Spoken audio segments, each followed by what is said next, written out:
घरेलू बड़ी लिमिटेड सी एक रेमेडी बता रहा हूँ कि जिन लोगों के बहुत आप खामखा लेज़र या ब्लैक थेरेपी की तरफ एडवांसमेंट ना करें।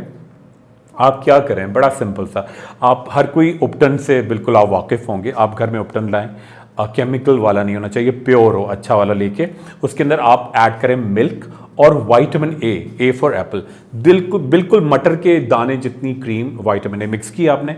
और जहाँ जहाँ आपके गैर ज़रूरी बाल आते हैं आपने थ्राइस अ वीक, हफ्ते में 3 दिन 15 मिनट के लिए लगा रहने दिया। और जब वो सूख गया तो जैसे बच्चों के मैल नहीं छुड़ाते उस तरह आप रब करें तो ग्रेजुअली आपकी ग्रोथ कम हो जाएगी। और साथ में इवनिंग प्रिमरोज ऑयल के कैप्सूल्स होते हैं वो ज़रूर खाया करें, मगर वही अगेन इवनिंग प्रिमरोज ऑयल आपने डॉक्टर के मशवरे के बगैर आप नहीं लेंगे, क्योंकि अगर आपके पीरियड्स अप एंड डाउन हो रहे हैं या आप प्रेग्नेंट हैं तो उस दौरान इवनिंग प्रिमरोज ऑयल के साइड इफ़ेक्ट भी हो सकते हैं। तो ये बड़ी सिंपल चीज़ें हैं। बहुत शुक्रिया और इंशाल्लाह आपसे जल्दी मिलेंगे। बहुत ख्याल रखिए।